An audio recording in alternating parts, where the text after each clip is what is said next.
Hey, this is Joel from 8400 Lights.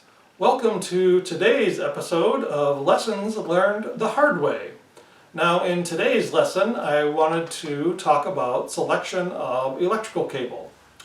So these are some octopus cables that I created as extensions for my leaping arches, which are RGB elements, in my display. And when I purchased the cable for these, I didn't really pay that much attention to the type of cable I was purchasing.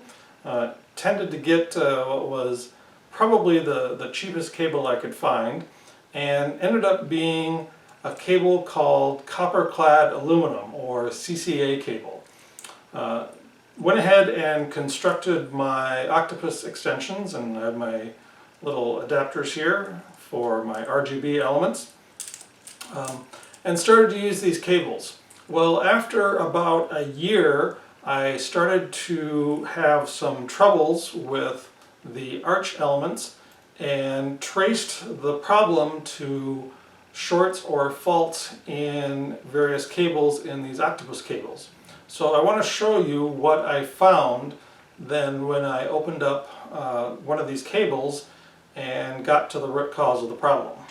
So this is the end of one of those cables. I've gone ahead and cut off my connector here, and you can see I've got the 4 individual color wires with the heat shrink tubing I had on them, and then I had another piece of heat shrink tubing that covered this whole entire piece up, and I've gone ahead and cut that off. When I was looking at this, turned it over, and here on the back side you can really see on this red line here how the outer jacket of this red wire is completely gone, and the wire itself is actually starting to corrode and turn into almost a white powder. And again, this was not damage that happened when I took the heat shrink tubing off. This was damage that occurred underneath the tubing. So this was one example I found where this copper-clad aluminum wire, and here you can just see it disintegrate right before your eyes.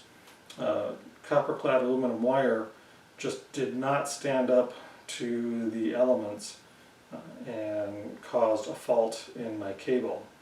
Now other cables that I had didn't have that particular issue on them. This is another cable. On this one, I did not see that same kind of degradation up near where my connector was soldered on. So I pulled more of the wire out, and especially on this blue wire here, hopefully you can see this. If you were to feel this, you would feel little chunks or little spots. Rather than being very smooth, it's got some very odd bumps in it almost. And again, if we go ahead and bend that a little bit, you'll notice that it's almost just a white powder to where the wire has disintegrated inside the jacket there. Again, totally inside the outer jacket.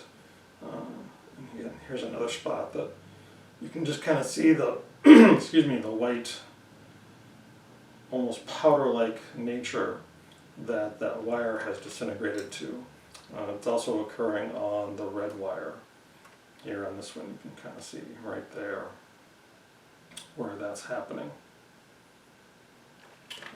Again, here is another piece of cable where, again, on this red wire you can see these little white spots here where that wire inside has just started to disintegrate and turns into a white powder almost. And you get no connectivity through it, so you get a short or a fault in your cable. So I would say the long and the short of this particular video is don't purchase CCA or copper-clad aluminum cable. One of the things it's very hard to solder to. It took me a long time to figure out how to solder to it. But also from what I'm seeing here on the faults that I'm getting on these octopus cables, the cable itself tends to disintegrate over time, especially when put out in any kind of a harsh environment. I'm up here in Minnesota, and we get not only rain, but also snow, ice, sun, the whole 9 yards. And the CCA cable just is not up to specs for any kind of long-lasting wiring or anything. So again, my advice, lesson learned the hard way, is spend a little bit of extra money and go ahead and get pure copper cable rather than the copper-clad aluminum or the CCA cable. I hope you enjoyed today's lesson, and please watch our other videos. Thanks much!